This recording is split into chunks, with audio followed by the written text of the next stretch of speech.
Hey, thank you for joining me. I'm Mitch Goldberg. You're watching Be the Boss of Your Money. It's about helping you to take control of your money. If you take control of your money, you'll probably be able to take control of the rest of everything in your life. So sit back, listen up. The question of the well, I don't want to get into like a question of the day segment, but the question I received today from a client who is also a very close, longtime friend of mine. It's a good question. And let me give you some background. His question is, what would I recommend to a new client today? If you just walked in the door today, what would I recommend to him? Let's roll a quick introduction and we're going to get into that. I think it's a really important question because a lot of people are becoming attracted to the stock market, and that often happens when the stock market is up a lot. And I often have clients sending in more money and I'm getting in new clients. And that happens when the market goes up a whole heck of a lot. But it's also the toughest time to invest for people. My clients who've been with me for years and years are doing great and they're enjoying this rally.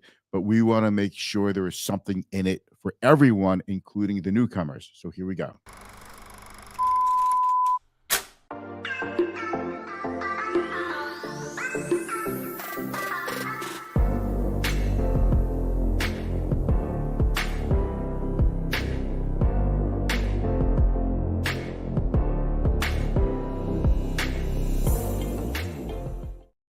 All right. Thank you for joining me. I'm Mitch Goldberg. I would, if you're, while you're watching this, whether if you're watching in the live stream or in the replay, because once I stream this, it stays on my timelines on Facebook, on LinkedIn, and it also goes on YouTube. I've received a bunch of new YouTube subscribers, and I thank all of you for joining me. I will recap a couple of things, and I think a few things are pointed out that I need to definitely either add context to or just plain all correct. Make sure I'm properly understood, and make sure that I properly understand you, and make sure I'm giving you correct information. One thing is about the 4% rule, which we went into.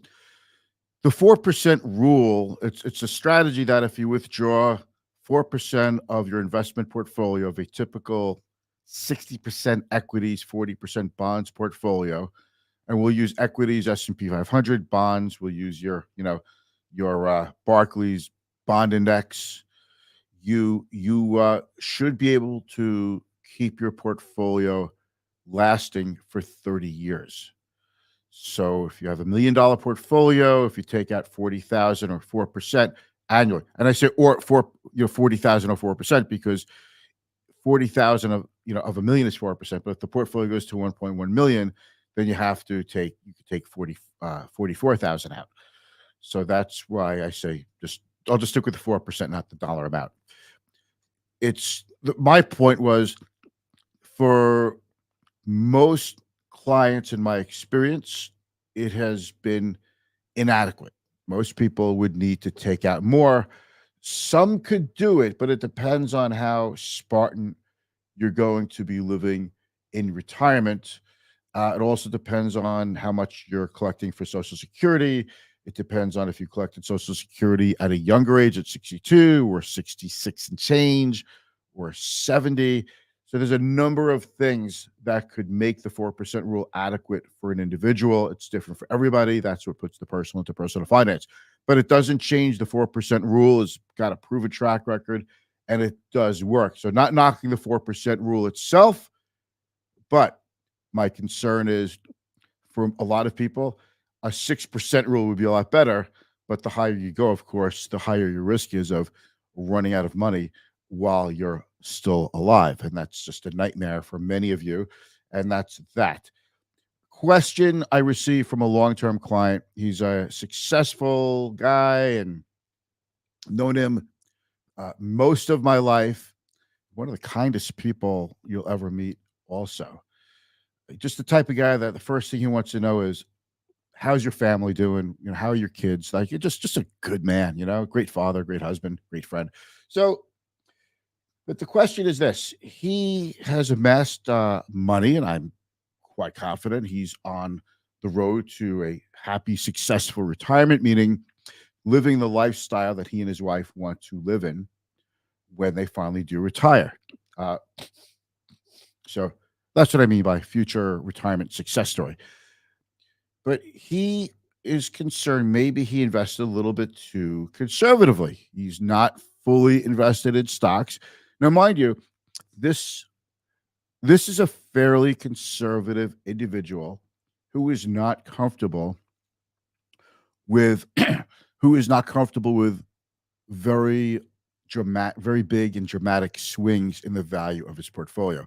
Of course, we're comfortable with the swings up, but he's not so comfortable with the big swings down.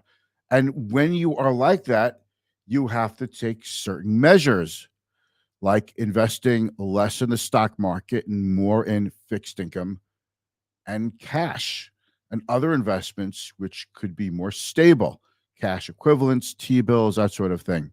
Now, by the way, you cannot invest directly into an index. When I say the S&P 500 or the Barclays Bond Index, okay, you can't invest directly into those indices, for example, but you could invest into a security that tracks or mimics those indices. So, and diversification is a strategy that we use to mitigate risk, but it doesn't generally eliminate the risk of a down market or of the risk of seeing your portfolio go down in a generally down market. So, having said all that,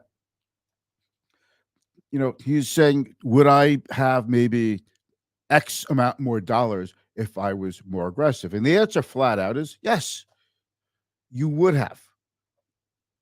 But that, based on how I profiled him and his wife, we invested in a way that they're comfortable with. So they have upside, but if they see the downside of the market, so we've seen markets have severe downswings, right? So, and the idea is to be in a portfolio that they could stick with. For all my clients, it's a portfolio that they could stick with for the long term, not be in it for the up markets and then bail out when the market goes down because they get scared and they panic and they sell. So that is the kind of portfolio we built. And he's not like going on like, oh, I should have been more aggressive. Well, he's just asking, is there a lesson to be learned? Should I continue on this path? Should I continue to be roughly a 60% stock, 40% bond portfolio?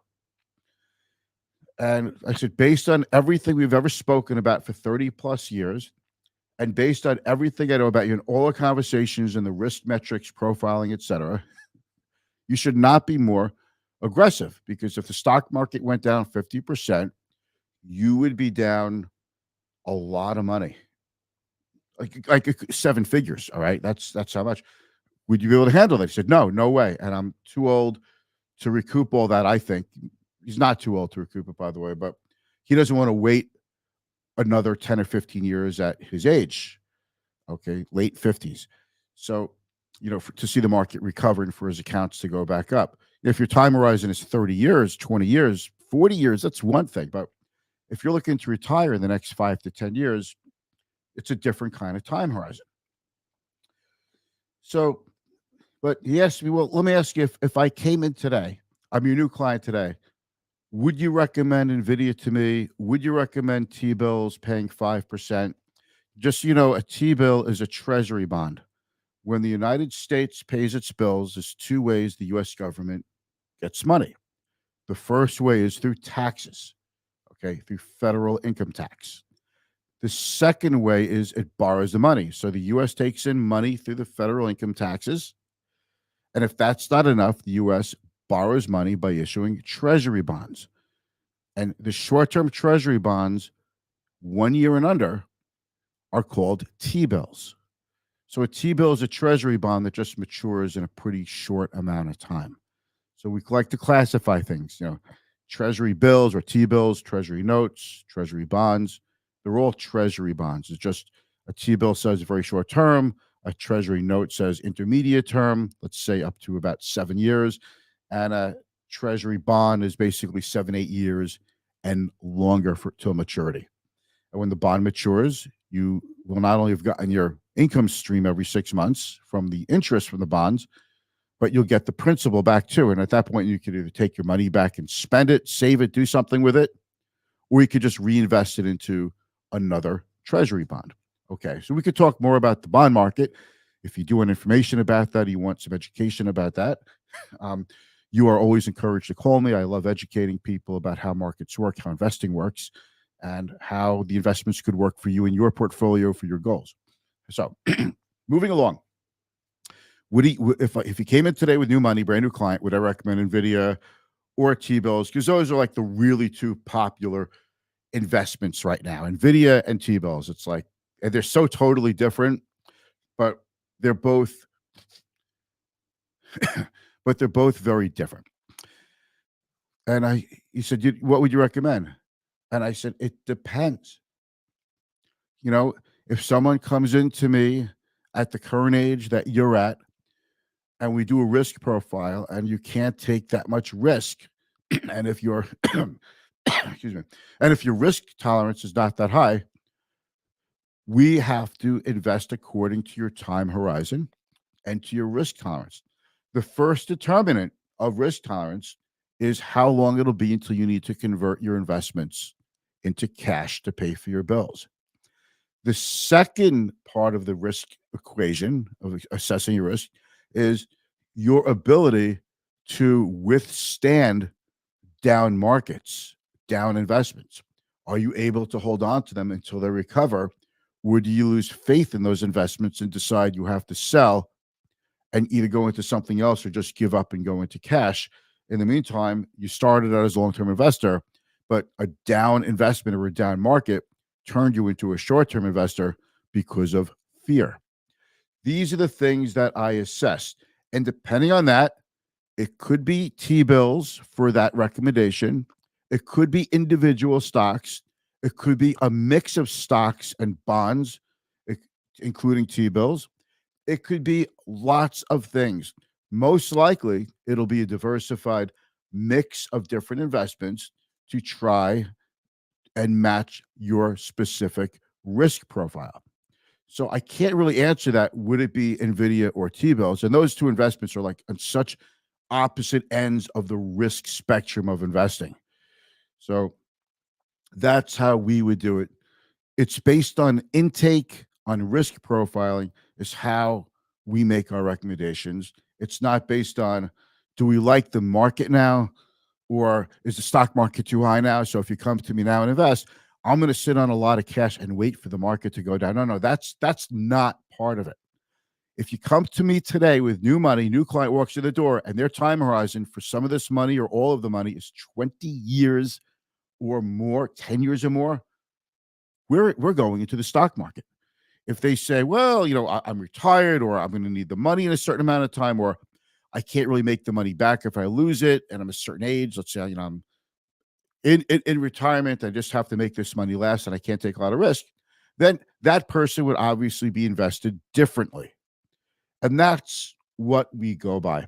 It has nothing to do with whether or not, if I think the stock market is too high or too low. In fact, I don't want any of my clients to make their investment decisions that could affect them for the rest of their lives based on my opinion if the stock market is too high or too low.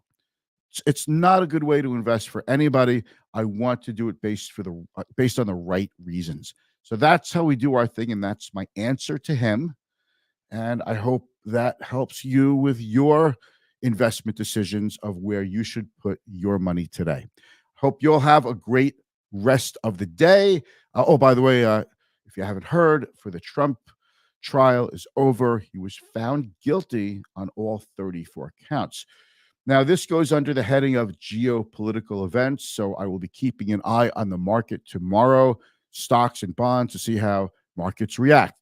Typically, geopolitical events, if they do have an effect on stocks and bonds and interest rates, that sort of thing, they typically only last for a very short amount of time. And I don't really expect this to have much of any impact on the stock market or the bond market. But I'll be definitely keeping an eye on it because we've never been here before. But it's not expected to knock anyone out of the election, and it'll be appealed. And, you know, the beat just goes on. That's it for today. I will speak with you soon. Typically, I don't broadcast on Fridays unless something really crazy happens in the market. So if nothing crazy happens in the market, I'll see you Monday. Thank you.